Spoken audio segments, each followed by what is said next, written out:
Deadpool and Wolverine was undeniably the most anticipated movie of 2024 and will likely end up as one of the most successful films of the year. It was by far the film that I was looking forward to watching the most this year, and whilst critics were mostly positive, cinema goers and fans seem to generally love this film. I, on the other hand, feel a little more mixed about it. Overall, I did really enjoy this film, but there are a couple of things holding it back from being a film that I love. I feel like how you react to this film will depend on what you want from this film. Were you looking for genuinely shocking cameos that will put a smile on your face? Then ding, you'll love this film. Looking for fan service that will make you point at the screen like Leonardo DiCaprio? Ding, you'll love this film.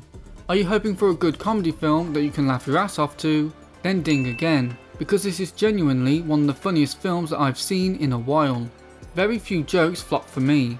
Ryan Reynolds very clearly has his finger on the pulse of what audiences are thinking and reflected that in this film.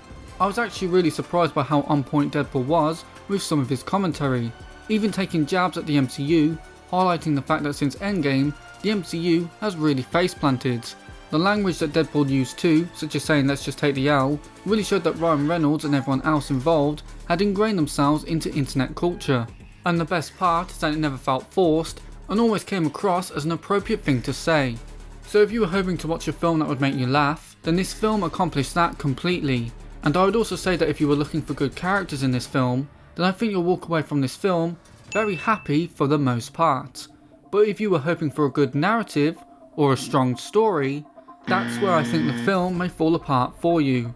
And that's ultimately where I think the film lost me a little. I remember when the trailers were coming out for this film and everyone was getting excited. But at the same time, everyone was wondering what the plot of the film was going to be because the trailers weren't really giving it away. Now when I saw the trailers, I thought that this would mean one of two things. One, that they were deliberately trying to keep the story a mystery for audiences so that they weren't revealing any surprises. Or two, they weren't showing a lot of the plot in the trailers because there simply wasn't that much of a plot to begin with. And sadly, that second reason is the true reason. There just genuinely isn't much of a narrative to this film. However, for me to explain my issues with this film's story, I will need to go into spoiler territory, so this is your one and only spoiler warning here. Also, just because I'm going into spoilers, doesn't mean that I'm going to discuss everything that happened in this film. There might be some things that I forgot or just didn't bother me. But with that out of the way, let's break down why I was a little disappointed in this film's story. First of all, I think the film starts extremely strongly. Deadpool quite literally desecrating Wolverine's grave and using the adamantium bones of Wolverine's corpse to kill all the TVA agents was amazing. And I just had this massive smile on my face as Deadpool started dancing along to the opening credit music. Then we flash back a bit to get the setup for Deadpool's motivations in this film. Wade is now a car salesman, and like any car salesman in a film, he's depressed and disappointed in himself. He and Vanessa aren't together anymore. Actually, here's my first negative. Their relationship isn't handled the best. Them breaking up is fine, it serves Deadpool's character for this film. The issue is that Wade is the reason they broke up. Initially I thought Vanessa broke up with Wade, but instead it's shown that she really loves him and wants to stay with him, but he pushes her away. But then at the start of the film he's itching to get back with her, but she seems distant. And then at the end of the film he essentially asks her out and she's like, yeah, of course, let's get back together. My issue is that Wade essentially ends the relationship, but instantly is trying to get back with her. I think it would have worked better if at the start of the film, Vanessa was the one interested in Wade's life and asking him questions, but instead, he seemed distant and disinterested. And then they showed that he pushed her away because he felt unworthy of her and happiness, etc. Is this a big deal? No, and it doesn't ruin the film at all. This is very much a nitpick, but it's one of those small issues that you have with a film that sticks with you more when a larger issue with the film, in this case the narrative, lets you down. And the only reason I bring it up now is because I'm going through the film chronologically. But anyway, Wade blows out the candles on his birthday cake and then opens the door to what he assumed would be strippers, but instead is a load of TVA agents from the Loki show that I hope for your sake that you watched. They then grab him, take him to the TVA and then throw him in front of Mr. Paradox, played excellently by Matthew McFadden. In fact, all the acting is incredible in this film. That's one area of the film that I can't criticise at all, because everyone brought their A game and inhabited their roles with such passion and commitment. And Mr. Paradox was a very memorable character, and a very memorable villain considering he wants to wipe out Wade's universe after the anchor point Wolverine has died. Now this leads me to nitpick 2 and nitpick 3. First, why do they want to save Deadpool? Did I miss the reason they gave? I might have, but if they didn't reveal it here, I'm assuming they're going to reveal it in Secret Wars, probably when Thor cradles him. But for now, I guess the reason will remain a secret. The second nitpick is the idea of an anchor point. Now this idea was spoiled ages ago, and I'll be honest, I didn't like the idea even when it was revealed. It worked as a meta way of providing some closure to all the failed and successfully ended former Marvel franchises, so after Ben Affleck's Daredevil dies of hearing loss, his universe will naturally begin to end over the course of a few thousand years. So does the Fox Fantastic Four, the Josh Trank Fantastic Four, the Blade universe, the X-Men universe, Spider-Man, etc. My issue with the anchor point concept is what happens to a universe before the anchor point is born. How did that universe come into existence? I was hoping that when they revealed the idea of an anchor point, there would be a case where one anchor point dies, another one is made, or something like that. But no, it's just a case of if there's an anchor point, there's a universe, and if there isn't an anchor point, there's no universe. And personally, I just don't like that concept. Apparently the anchor point for the MCU is going to be Tom Holland's Spider-Man, so let's just hope that he doesn't quit the role too soon. Also, if anyone was going to be the anchor point for the MCU, then it would be Robert Downey Jr.'s Iron Man. You could even argue that since Iron Man died in Endgame, his universe has been slowly dying with each installment in the MCU. But then again, Robert Downey Jr. has just been confirmed to be returning to the MCU as Doctor Doom. I am so mixed on that, I have no idea how that's going to work out. I don't even know how I feel.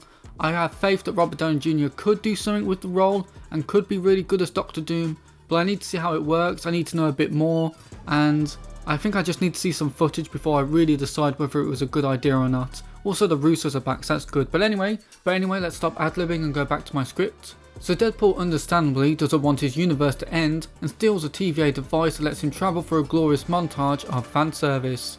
I love seeing all the different versions of Hugh Jackman as Wolverine, as well as seeing Henry Cavill as Wolverine too. We also get to see Hugh Jackman in a different Wolverine suit as well, the yellow and brown one. Not gonna lie, I think the suit may have actually looked better than the one the alternate Wolverine wore throughout the film, but the yellow and blue suit did look really good too. And then finally Deadpool finds the Wolverine that we're going to follow throughout the film.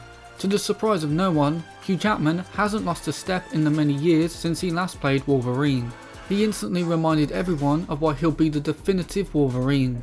And the two leads have such great chemistry with one another. Their back and forth really prop up this film and really showcase the different personalities of the two characters. Deadpool is exactly what you expect him to be, but Wolverine we weren't exactly sure what to expect, as this is an alternate version of Wolverine, and is apparently the worst Wolverine in the multiverse.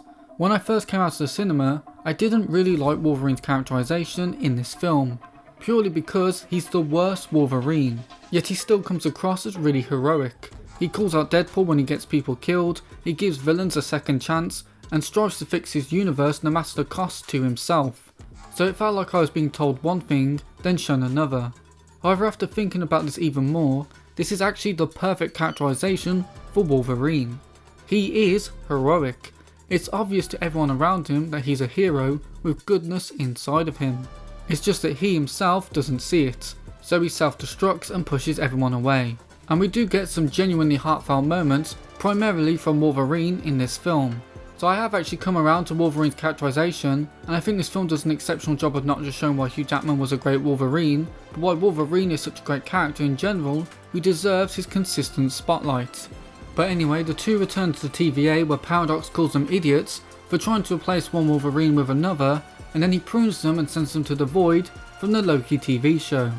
This is where the film started to unravel narratively for me a little, because after a certain point you realise that we're going to be spending the majority of this film in the void, and it caused the film to kind of slow down and fill time with Easter eggs.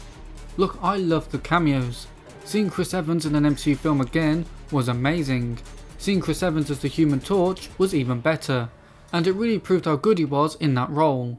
It was one of the cameos that I really wanted to see in Multiverse of Madness, and I was just as excited to see it here. The best part about the cameos in this film is that they weren't really cameos. They actually felt more like supporting characters. Chris Evans was in the film far longer than I thought he'd be. I genuinely thought that when Pyro stole his fire and he hit his head on the metal platform that he died. but then he's alive and well for a good few minutes before Cassandra Nova telepathically removes his skin. I don't care what Deadpool says in the post-credit scene, he did get Johnny killed. Speaking of Cassandra Nova, she was a really weak villain. She wasn't a bad villain because Emma Corrin absolutely smashed the role, and there were some really cool moments with the character, but she ends up deciding to destroy the universe or multiverse for some vague reason. She was a legitimate threat, but there weren't really any strong connections between her and the heroes of the story, so I didn't really connect with her either. It does lead to a cool moment with Wolverine though, where he shows everything that Charles taught him by showing an act of kindness to her. But she was a weak villain and dies with little fanfare at the end of the film. I personally like Paradox a lot more. But anyway, Deadpool and Wolverine team up with some other cameos. Jennifer Garner as Elektra from Daredevil, Daphne Keane as X-23 from the Deadpool and Wolverine final trailer, Channing Tatum as Gambit with a perfectly dodgy accent, and best of all, Wesley Snipes back as Blade. I squealed more seeing Wesley Snipes as Blade than little girls do when they see a bee near them. Think about this for a second. We have a film where Wesley Snipes' Blade and Hugh Jackman's Wolverine fought side by side. That is awesome, and all the supporting characters that we'll refer to as cameos get a moment to shine here, although I do think that the action in this film could be a bit hit and miss. Some of it is great, like the opening sequence and the fights between Deadpool and Wolverine, but sometimes there was so much going on screen that I couldn't quite tell what was happening. You'll have fights where carnage is occurring in the foreground as Deadpool kebabs a guy, carnage in the middle as Blade stakes a guy, and carnage in the background as Wolverine stabs a guy repeatedly, all whilst Gambit is blowing people up on these platforms. Sometimes it can be difficult to keep track of what's going on, and I didn't always know where I should be looking in a scene. That said, I do think that some of the action was very strong. It's just usually where there aren't too many people fighting on the screen. Also, did all of the cameos die? Because they all killed Cassandra Nova's supporters, and then Elias from Loki season 1 episode 5 showed up and attacked Ant-Man's corpse. So are they dead because X-23 was shown to be alive at the end? I just don't know what happened to the rest of them. But then the film decides to sprint to the finish, where Deadpool and Wolverine fight a bunch of Deadpool variants, all whilst Wolverine fights in his very CGI mask, and then both choose to sacrifice themselves to stop the universe destroying machine that Cassandra Nova was operating, allowing us to see Hugh Jackman's glory. And then the end. Cassandra is dead, Deadpool's universe is safe, I think, and Wolverine didn't get to fix his universe, so not much really changed from the start of the film to the end of it, apart from Deadpool being back with his girlfriend.